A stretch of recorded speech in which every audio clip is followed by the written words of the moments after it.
So the first thing I would like to say about this film is that for me it was it was really an experiment, and as Daniela said at the very beginning, it came out of a collaboration with Attention Chantier, which is an association who is engaged in promoting cultural events and mostly film screenings in the foyers in Paris.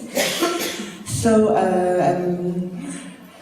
we developed the idea with them, and I've been accompanying them for a one-year festival, so it's every year in June. And so the topic of the debate came from them as an interesting topic with regard to the films which were presented, and we found it interesting. But in a way, for me, it was a bit, I was not completely at ease with the idea of throwing such question like this for several reasons.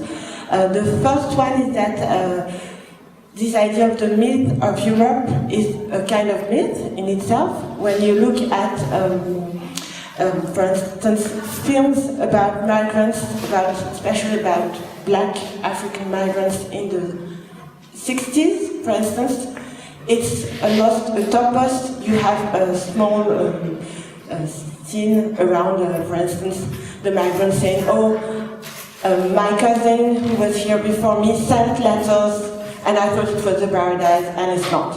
So, you know, this in a way is also a topos of its own, and which, you know, questions this idea of, you know, putting that on as a debate.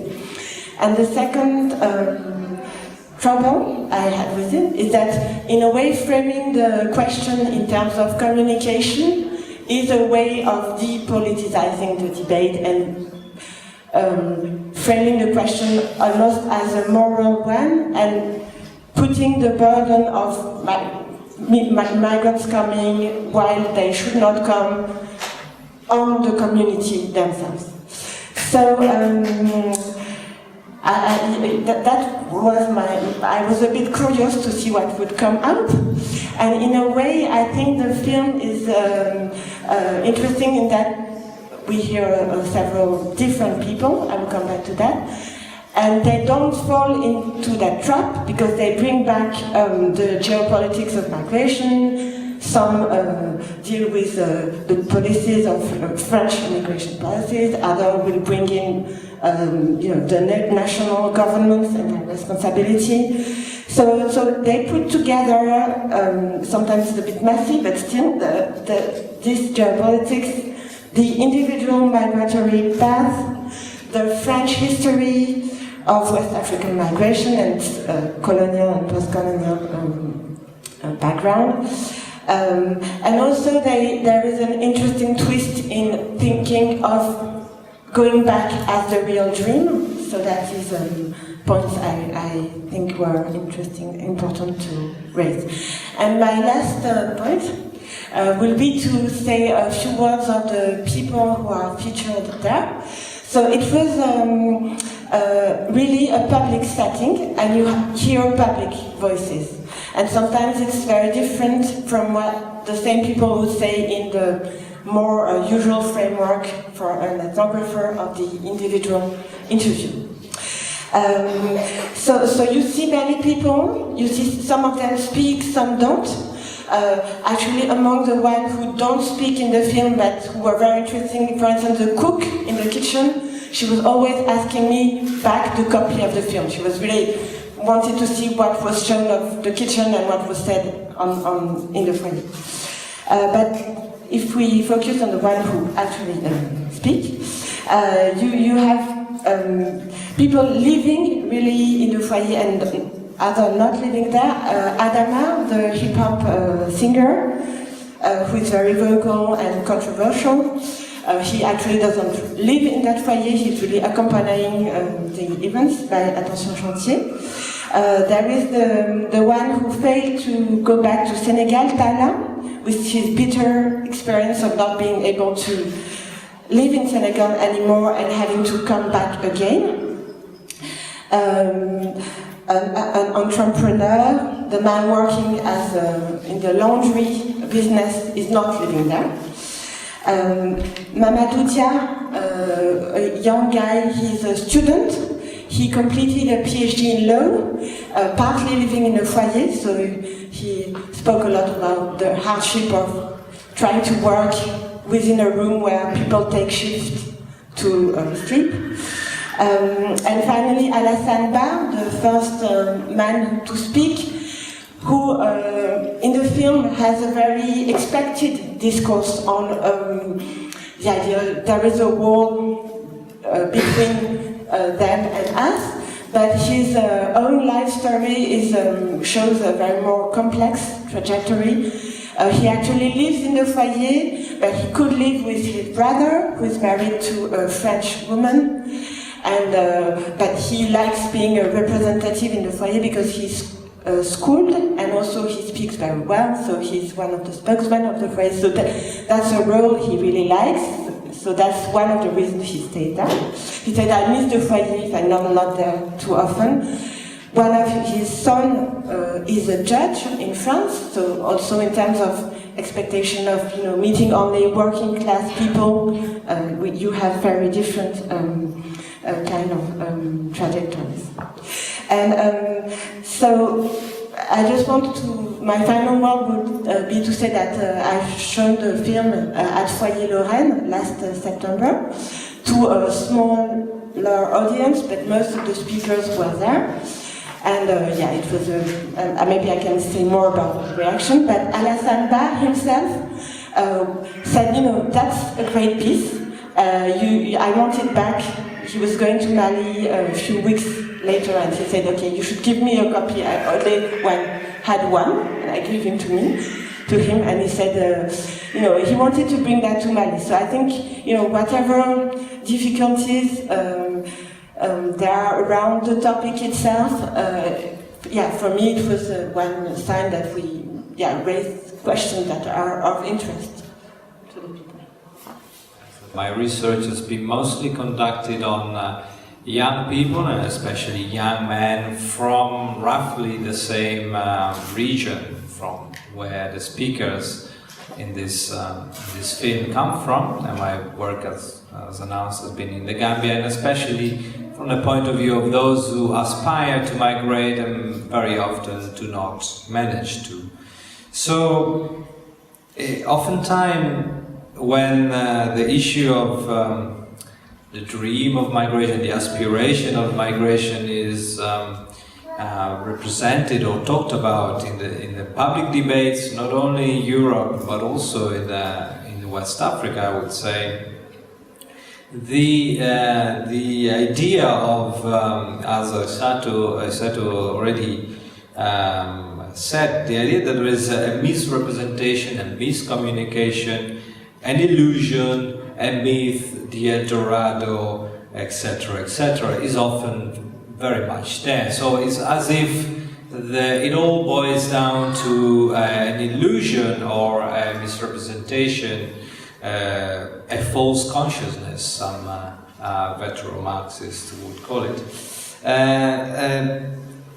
It's all about that Europe is idealized, there's an El Dorado, and therefore people want to go. And if it's not that good, why then you migrants remain there?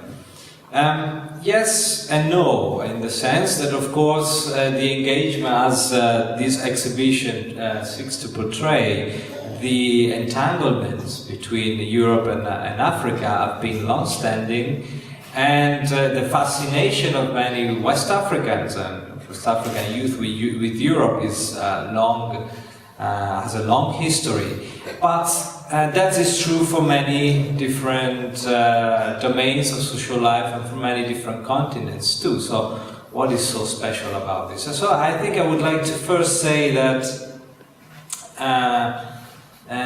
we always have to put things into context, and migrants too have their own representations of what people back home think of migration, and that's not always what people back home think of migration. So in my experience, I would say that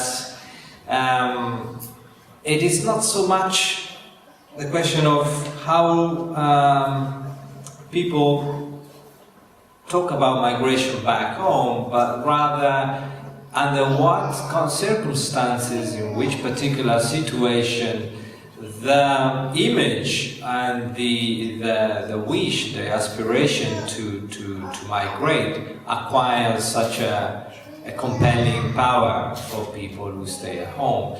And I would say I'm asking this question, and I raise this question mainly because I work in a context where the experience of migration has not decades but centuries of history, and therefore it's a bit patronizing, to say the least, to think that people do not have already an idea of what migration entails, and the suffering that it entails. It is actually precisely because it is so much associated with struggling, with getting a life, overcoming hardship, that paradoxically is sometimes appealing to young men who want to demonstrate their manhood by suffering, by getting something out there, demonstrating, showing their parents and their people back home that they can make it and bring back something. So, talking about illusions for me is very distorting of what is going on, of a historical consciousness that tends to represent migration, the outside, as both opportunity and danger. The experience of migration becomes an unavoidable topic of everyday life back home. And I think this is precisely where, as Aissatou was already hinting, was already saying, the politicization, the politics and the economics of migration should be taken into account.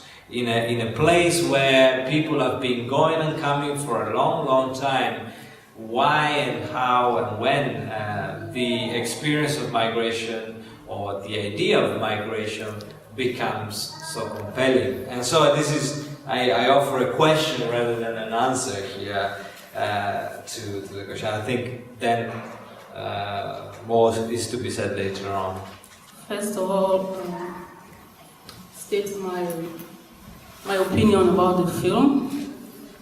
I would say it's very encouraging to see how we could make a documentary wherein the migrants can actually air out, they can actually speak freely without any inhibition. Because from a personal experience, at one time I tried to do a film, and some parts of my film was supposed to be shot in a refugee camp here in Germany, in Henningsdorf.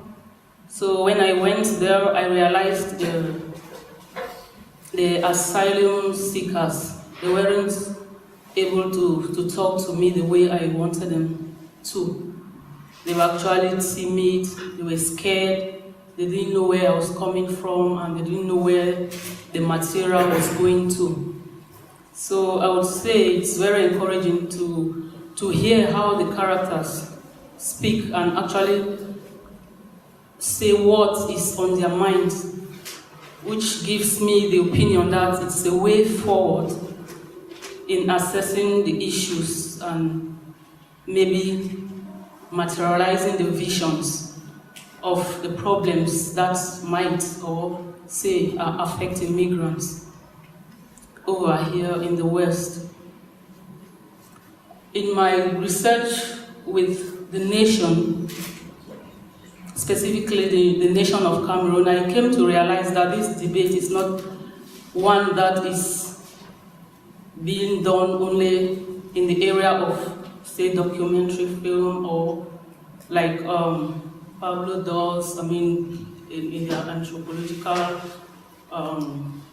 area of studies. It's something that has been fictionalized in several ways, from several perspectives. I will begin by quoting some of the few Anglophone Cameroonian novelists, such as Alobode et Pierre, and Cameroonian intellectuals like Emmanuel Conde and Jean-Pierre Dicolo, who have tried to look for a better vision for the nation of Cameroon as a representative of most nations in sub-Saharan Africa. And they came to one conclusion, that the issues affecting these nations could be taken over by the youth. This is what I find interesting in the film we just watched. Because the last statement by the last character, what he says is that the youths, those who are of this generation, they have come, they have seen, and they have learned. So they should try to do something, maybe something different from what the other people did. This is exactly what these intellectuals I research on are actually calling upon the youths to do. In the film of Jean-Pierre Bicolo, he actually uses film to actually dethrone a president. Although when I read through most of the novels and most of the fictional works that emanate from societies in sub-Saharan Africa, I realize that it's not very easy to realize these visions. But that notwithstanding, the visions are there. And I think that the issue of migration has a lot to do with the issue of nationalism and the issue of the nation. Because if we are honest and we have to try to assess these issues, we have to, in assessing issues that affect, say, contemporary lives, we need to go back to the roots. As Emmanuel Conde says, that Africa was decolonized but not granted independence. I also got it from this film, from one of the characters, who says that the African leaders are puppets who are being manipulated.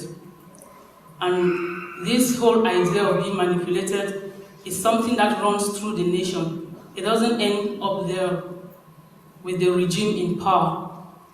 It runs down right into the homes. I'm sorry to say that from his personal experience, I discovered that even amongst brethren, even amongst siblings, there is this kind of, I would like to use the word nepotism in a loose form. There is all sorts of misappropriation and kind of corruption. Yes. So if we look at the nations that we are asking these migrants to go back to, we realize that the same problems that they face here might be the same problems they are shying away from in another form in the countries they are refusing to go back to. So I want to say in a nutshell that the problems that the migrants face, which doesn't encourage them to go back home, is what makes them not to tell the truth about life abroad. And it's this same issue that makes the youths who are still back home to be anxious to come over to the West, thinking that it's all rosy. Because the question they ask, as I heard several times, is, why are you there? Why have you been there for 25 years? Why have you been there for so long if it wasn't all that rosy? And why did you not come back? Or why don't you come back and settle with us? So it's actually an issue which, unless the migrants from here, as the last speaker said, say the youth, they find a way of going back and building up their nations, then those who are anxious to come will actually know that it's necessary to stay where they are. Thank you. I have a need to, before this kind of goes to the next round, I feel for me to clarify, or at least to express some difficulties with some use of terms, with some settings that were made from the beginning that are also settings that were made obviously on which the discourse of the film is based. For example, the term home. or you just said their own countries. and I think any debate on this should, one of the first questions and most fundamental questions is whose country is, which country is whose country, who belongs who. Can we talk about entities that are homogeneous, which for me involves, for example, also involve in not only asking, is there a myth about Europe in Africa, whatever, and probably talking about West Africa here mainly, but also is there a myth about Europe in Europe itself, and should we maybe also look for ways or ask for ways to break misunderstandings about what Europe is or should be within Europe. And one obvious way to start such a questioning would be to allow those people we call migrants to call Europe their home, because then we cannot talk easily about why did you leave your home, which implies why don't you go back home, which is actually the question that's constantly raised in the film. So all these things I find quite disturbing, to say the least, because they kind of seem to already prefigure the debate. And I want to add one more thing. I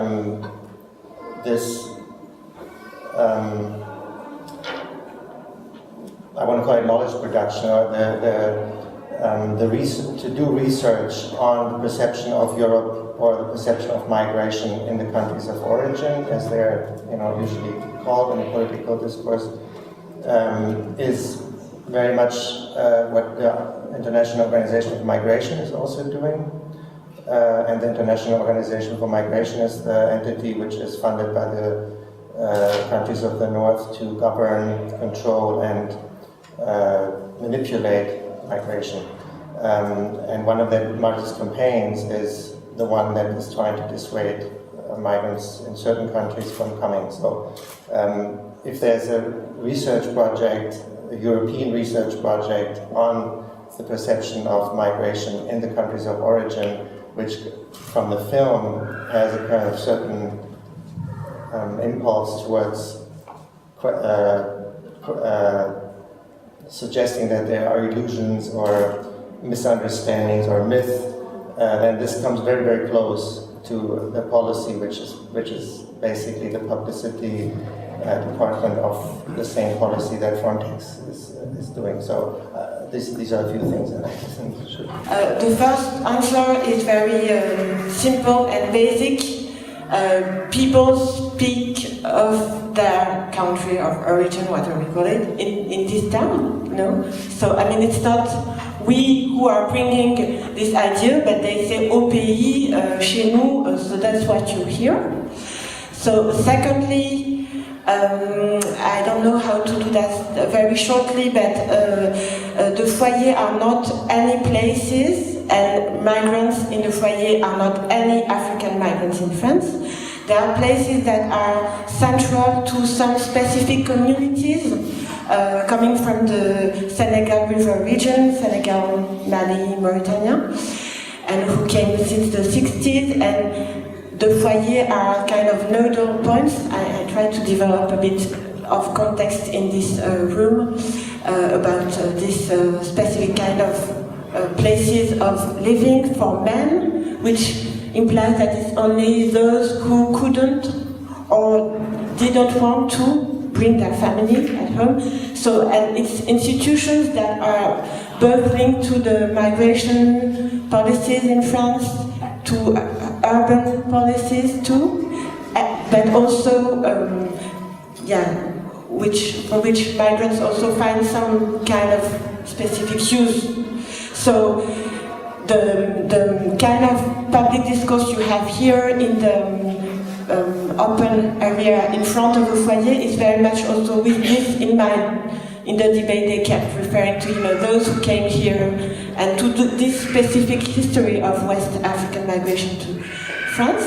And my last point is that although most of the people I interviewed or worked with would call Senegal, Mali, Mauritania, whatever, their country, their home, often because their family and spouses and children are there, and because they build a house over them. For all these reasons, it doesn't prevent them from being very active in the neighborhood and also claiming to be part of France. So obviously it's not exclusive of very strong ties to. In what I found in my research, it's mostly to Paris, yeah, but yeah, also France. Okay, perhaps we should start. I'm not going to reply to all of the hints, but there were many questions in one question. Perhaps we should start with what Samuel has said, and, why is migration seen as a problem? And by the fact that it is seen as a problem, then it becomes a problem for policymakers to create policy about, and therefore comes the rest, migration management, etc., etc.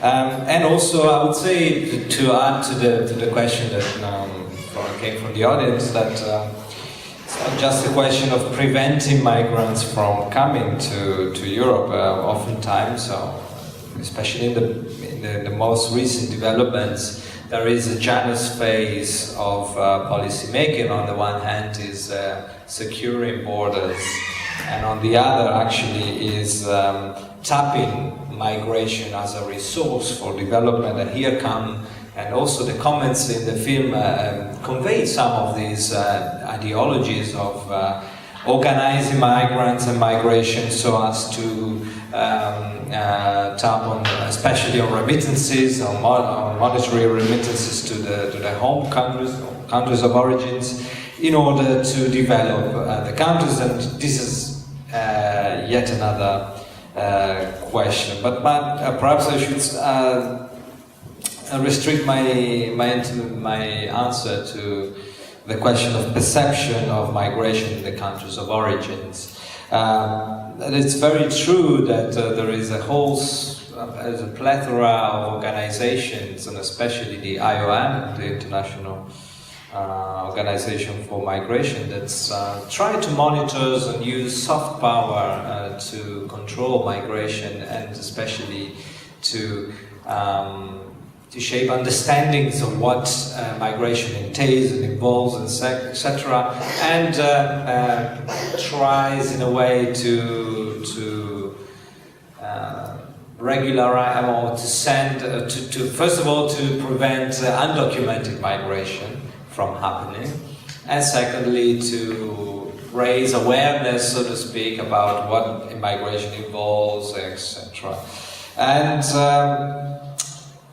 it is true that there is a lot of attention on these issues and a lot of debate, even in countries of origins, how to... and this is, I think, it's precisely where conducting research on what migration is, for those who practice it or want to practice it, that can provide some critical thoughts and some critical cultural critique to what migration is assumed to be in some policy circles, in some international organizations. And as far as I'm concerned, I came to the topic of migration in the Gambia precisely because it was a hot topic in the populace, amongst people. It was something that people would talk about in their everyday life, and especially youth, and especially the inability to migrate, and therefore here comes the politics of mobility again. So I would say it is precisely not what we are researching, but what the terms in which some topics are debated in certain places which make the difference, I would say. I would like to say that issue of migration is seen as a problem first because the migrants themselves say so. From what we watch as well as from many other evidences. And I will think that the problem is more of how to return to what we call their home countries, their countries of origin. For what I write in my novels, Snare, I see this whole issue as a snare in which most young people are caught. They can't go back to their countries of origins because maybe their jobs are no longer there, their businesses are no longer there. Yet they live in a society where they think they should maybe not be living at that point in time. Because by the time most of them were traveling abroad, actually they didn't plan to live all their lives here. Most of them plan to maybe live for 5 years, 2 years, 3 years, or I don't know, maybe to make out a living or to make out something to take back home. So I think the issue of migration is actually a problem, not only in the host countries, but also in the countries of the origins of the migrants. I would like to refer to Bikolo once more, who even is overwhelmed and disappointed with his home country to the extent that he says maybe we need to be recolonized. So I begin to wonder if this intellectual is serious on this issue, but then I realize that it's just because of the fact that, because of the disappointment and the fact that each time the migrants, they go back home, they realize they don't have a place again in that society, and the society refuses them from participating in building the nation. So I actually think it's actually an issue if we look at it from that perspective and try to look at some visions. Yeah, thank you. One of the questions that you can ask is, what is Europe seen from the outside? And that is a question that can be read as a critical question. Let's overcome Eurocentrism. But it can be also read as a Eurocentric questions like, please confirm me how good I am. So there is definitely a myth about Europe and Europe itself. And I think the whole problem of talking about this kind of issues about migration is that almost the entire debate is mythological. I mean, I found it fantastic that Aissatou said that there is a myth of Europe. There is a current popular cultural idea that people have illusions about Europe. That's a myth too. The whole issue of what it means to be home somewhere, which is very important that you took it up, is surrounded by similar mythological visions. In Egypt, where I work and study, there is a very strong idea that the migrant should remain connected, that the migrant should know where her or his home is. Even if they will stay for generations abroad, they should remain connected. So there is a very strong idea that home must be here. At the same time, in the progressive discourse, the debate in Europe, which tries to defend the rights of migrants to build a life and not be constantly troubled and bullied and discriminated, demands that migrants have to be able to be possible to be at home wherever they are. And whatever you say about home in any of these discussions in a way becomes a mythological construction, and then we are having these bubbles that go past each other, which I find they were taken up here, but they were not really solved. And because they are something to handle with, because they are something that structure our experience. I think the last thing, before I pass the discussion, we see migration as a problem, but I think it's essential to realize that for migrants, migration is a solution to all kinds of problems. And this should be kept in mind that, after all, that is not the way people who want to migrate think about migration. They think about it as a solution. If there is, are there any immediate comments on this from the audience? Otherwise, I would ask Priscillia to read us actually a passage from her novel, which she already mentioned, so that we can get actually more into the mood and into the discussion. Okay, I'm going to read some excerpts from the novel Snare. I would want to start with chapter 1 and to say that it was a very cold winter morning, barely 3 months after Gerhard Fritz Kurt Schroeder became the Bundeskanzler. This is when the main character, Jerry, arrives to Europe in the heart of winter. So I will say a few minutes later, Jerry checked out from the flight and walked towards his friends and Steffi. Steffi here is the German wife to one of them, known as Ogochukwu. Ogochukwu is this character who is born and bred in Pays, although he is from a different African country. So Ogochukwu was very famous for having experienced hell in Russia before finally succeeding to cross over to Germany by swimming through a river for weeks. There was a story of a girl and 2 boys who also trekked from Denmark to Germany. But that was later on. But at this point in time, people like Ogochukwu still had the most powerful stories.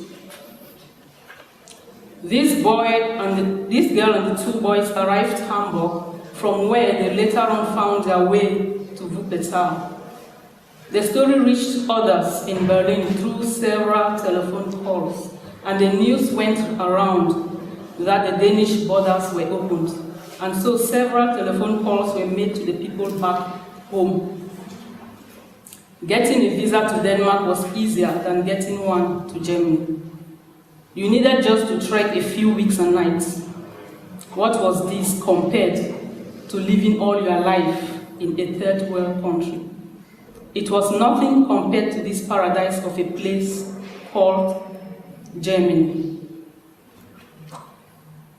So I'll go back again to the opening scene when we see the main character comes to Europe and how he arrives at the Flughafen Temple of Jerry, a paysan and a close friend to G and the other 2 boys, was about 25 years old like them. He was strikingly handsome, and the look on his baby-like broad face mirrored his faith in the world. On seeing a set of white teeth from a distance, his friends smiled and waved him over. Jerry was overdressed even for the winter. He was wearing a thick wool hat that covered his ears, several thick pullovers, and a pair of black jeans trousers. He complemented the attire with an overcoat and a pair of faded high-heeled cowboy's boots, which added inches to his height. Since he had used the identification papers of a village uncle to process his visa, and since the uncle was taller than Jerry, he had taken his boots to the shoe mender to add the extra inches he lacked. His friends laughed when they saw him, and they could not help pointing out that he looked almost like Prince Nico in those days of Ahidjo.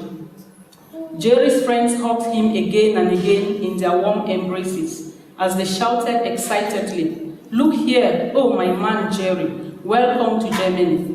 Welcome, welcome big man, Jerry, welcome to the land of stress," said Manjoh, shaking Jerry's hand once more.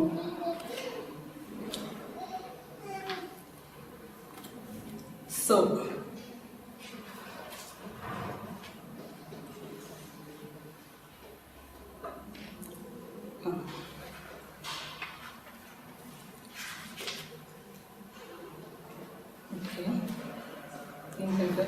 okay, Jerry was excited that he finally made it to Germany. He was happy that he was able to procure a visa. And so he asked his friends to give him the right connections to get jobs. "Give me the connections, man. I can do any job.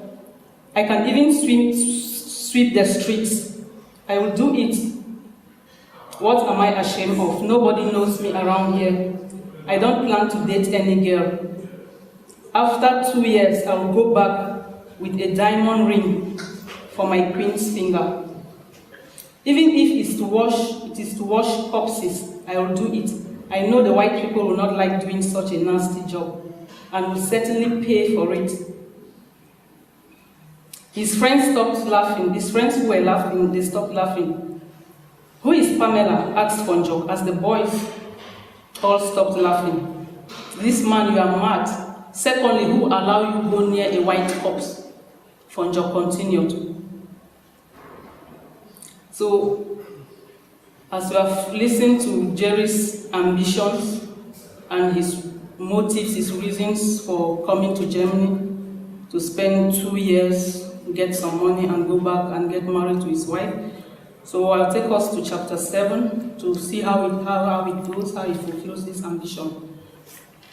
Jerry was alone at home. He stared at the window and saw a bright sunlight. There was no snow. It was the dawn of spring. Although the vegetation had started to turn green, Jerry was stressed up with the confinement. He took the elevator and went downstairs. As he came out of the elevator, he saw an elderly man waiting out to board the lift. "Good morning," he said to the man. The man looked at him strangely and asked, "Kennst du mich?" These people with their "Kennst du mich? Must I know you before greeting you?" Jerry thought to himself as he bypassed the man.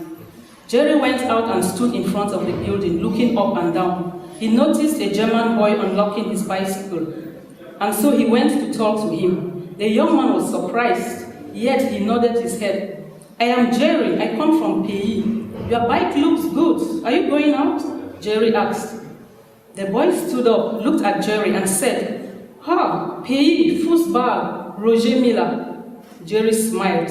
He looked at him briefly and then said to him, "Do you know what? It's getting to 3 months since I came to this country. I have had no job.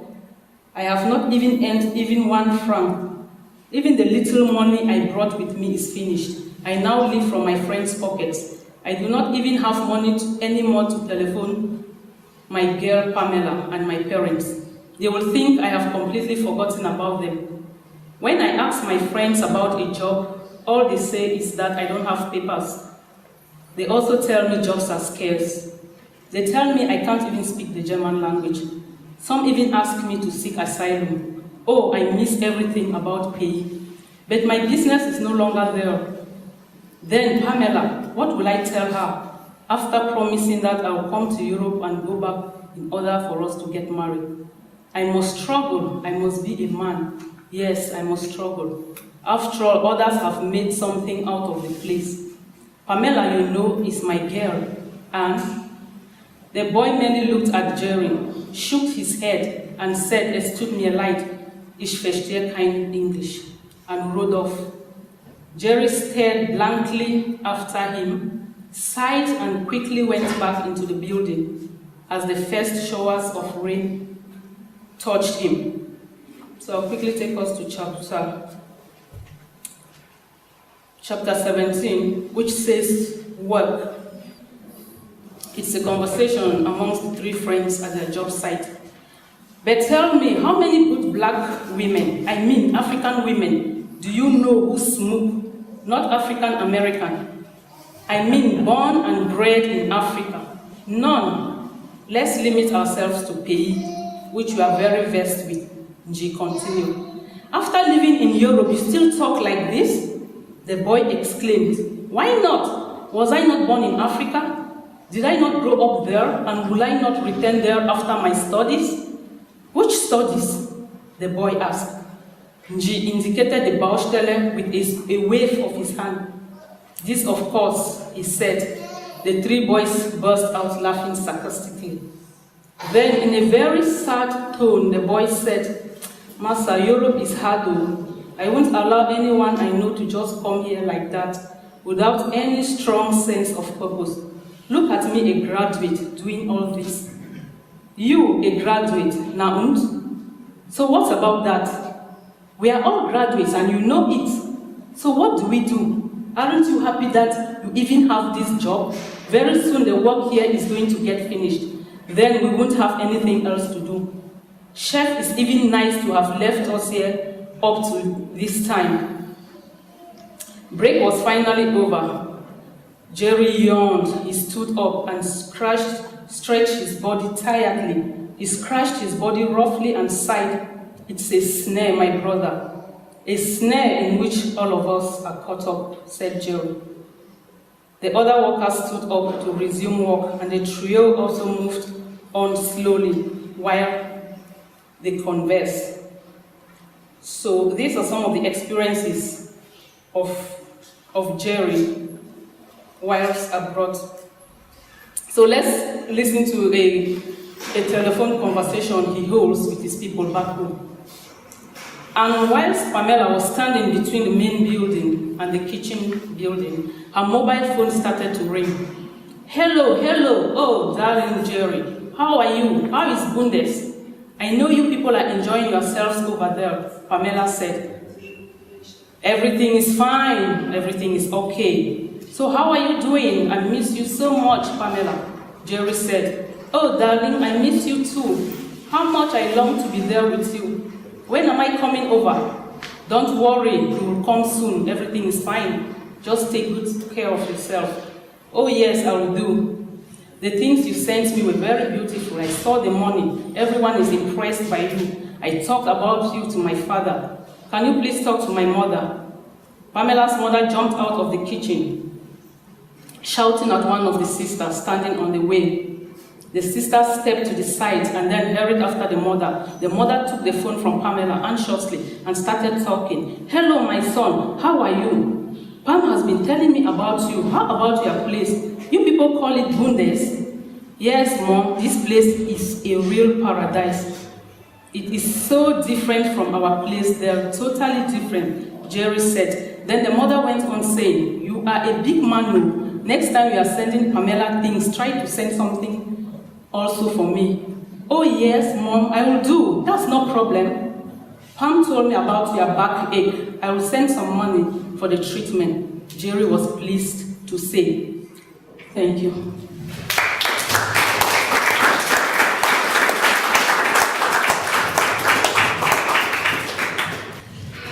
Well, I can only talk about my experience of the Gambia. I must admit that one has to take seriously all these, what in the local newspapers are talked about as display shows of migrants, which in the Gambia are called semesters. Like this. And semesters, which has a connotation of display, showing off, showing not only turning on the.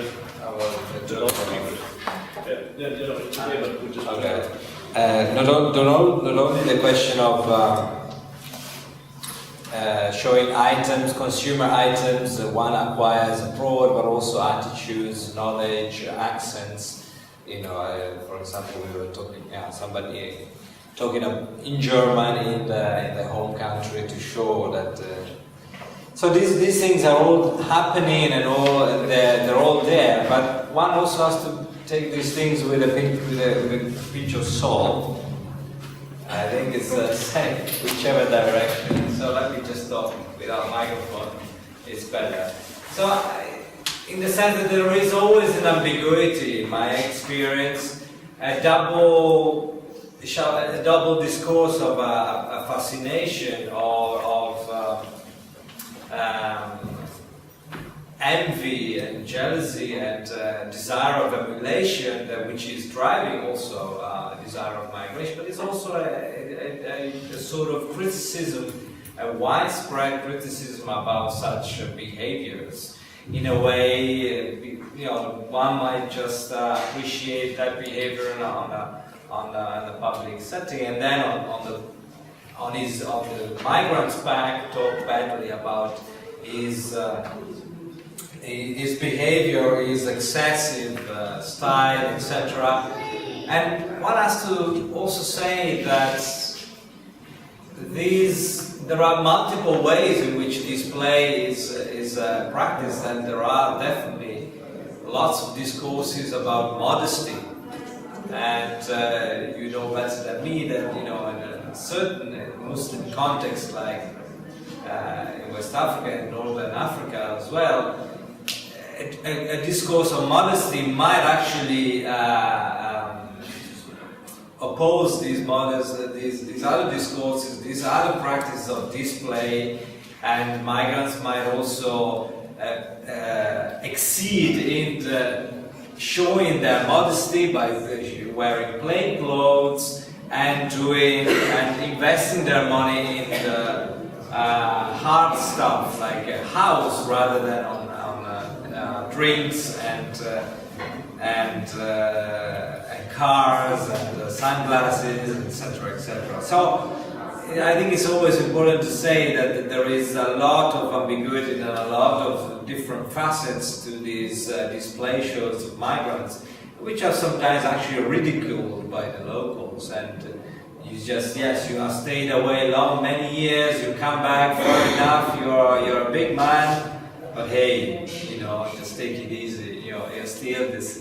Don't forget where you come from in the end. So Aïssatou, I have a question that also goes in this line. I mean, you made a very important point. I think we really need to turn this on. So you made a very important point that it is problematic to see it as an issue of communication. There is a tendency to turn it into a moral issue. Say these guys are irresponsible or whatever because they don't tell the truth, or their families are stupid because they don't want to hear the truth. But when we hear, for example, the story that Priscillia described us, it is something that people also get involved in, not because they think that, not because it's a problem of character, but because there are all kinds of political, economic issues. And I think, since you opened that issue, what would be a better way? And do you see actually that there are ways in which people try to address this, where they don't fall into the trap of telling it as once again as a problem of communication? Yeah, it was a real question, so I actually don't have an answer. Yeah, maybe another layer is that, in the title of the debate, we focus on how to talk about migration. In Priscilla's account, we see also that it's, Paolo spoke about performance. So, at least, the question of how you express something about your experience should not be restricted to discourse. But, no, I think for me it's an open question. How do we go beyond? I think in the film, there are two ways people address things differently. One is, to speak about the global settings and context, and another one is to come back to the history. The film, I think the main line of privilege between the men is generational, what they put forward, and something really coming back to, there are 3 generations of migrants, it's something that they come from 2 different speakers, it comes back that way. We should open to get answers. Personally, I've asked myself this question many times. What is then the solution to this problem? Because all the same, we rush to Europe and then we come to realize that, for instance, where we were born, I was born around the beach, which means that it's beautiful, it's nice, it's so wonderful. And I can't find myself someplace turning around, crossing it like a madman. And so it's like, you're asking yourself, what is this? And then to your greatest shock and dismay, it's like, even though you're not told that, because the West will never tell you that, but it's like, black is beautiful. People, you won't get their skin tan and they won't be brown. But you're back there, you're made to understand that, no, it's white, that's better. So with situations like that, in this confusion, in this disillusionment, you start asking yourself, what is then the solution to this problem? And it gets only to one point. It's actually a highly political issue.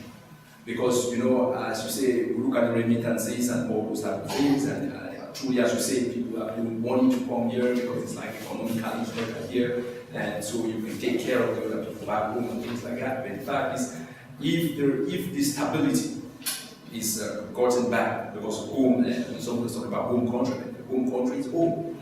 Home is where you come from. You know, there's no way where you, like me, there's no way I can be German. I can never be German. My mind does not accept that. You know, it's always people who I am.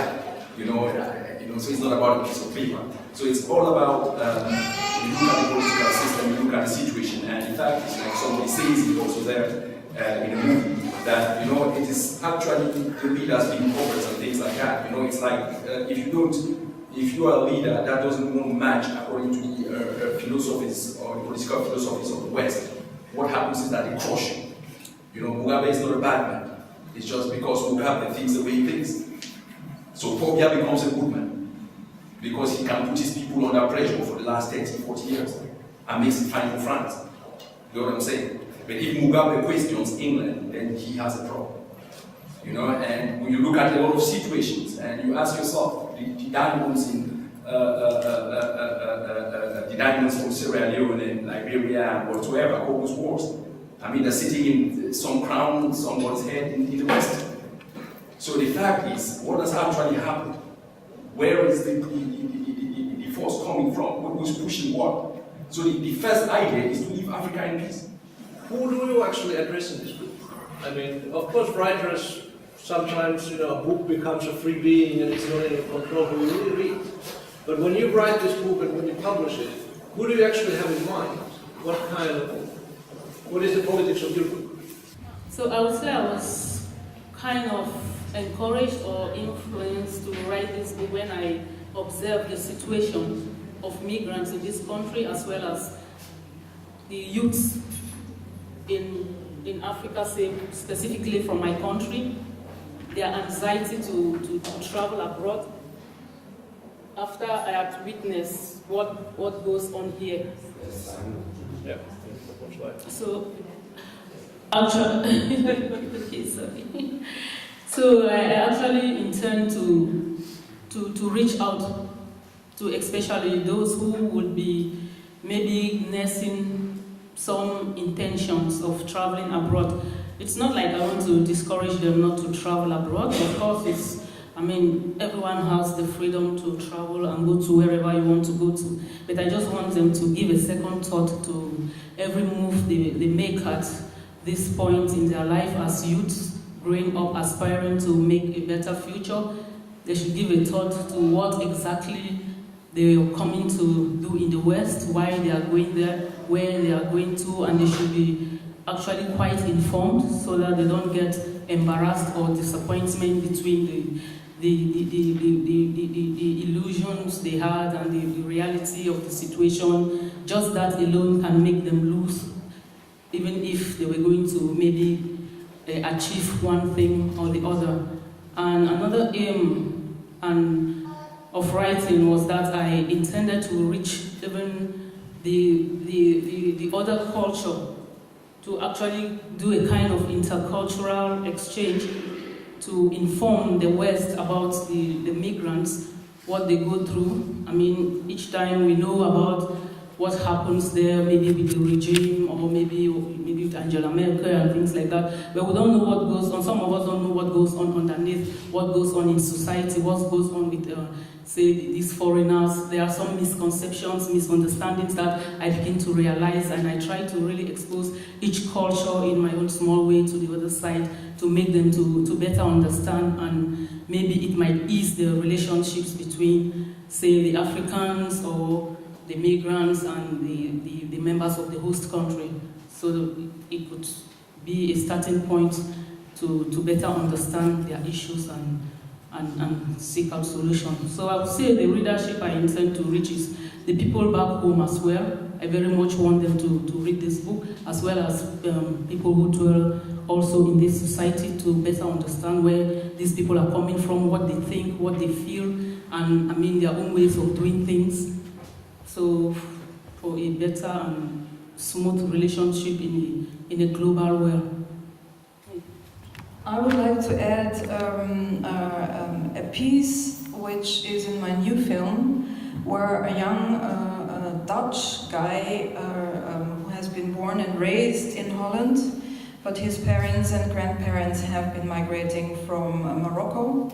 And he has been, throughout the whole film, telling about his hardships being in Holland. He's very smart, and then he's sort of talking about his utopian wish for the future. And he says something which I think is very much in line with the very first question about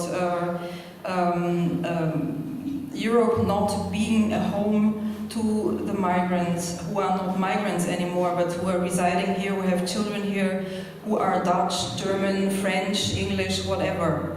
So I think that his vision, he said, my greatest wish is that I can participate as a full citizen in Holland and really bringing in all what I can into this society, but I want to do completely the same in Morocco. I want to bring in everything, and I want to fully participate also there. And I think this is the wish I feel with a lot of people who have been living here for a long time, and for the second and third generation who have been born and raised here, that Europe really has to reconfigure itself completely and become really, I mean, it is the home to many of these people, but it really should act as it in giving full rights, voting rights, rights to travel. And I think this kind of, you know, like imagination of a better life elsewhere would also be very much decreased if the frontiers would be open. I think this is a utopia at the moment, but I think the Frontex regime as it is now has to vanish. And I think that this is really something we should, although this is not going to happen tomorrow, it will happen, I'm sure, because the stream of migration will not end.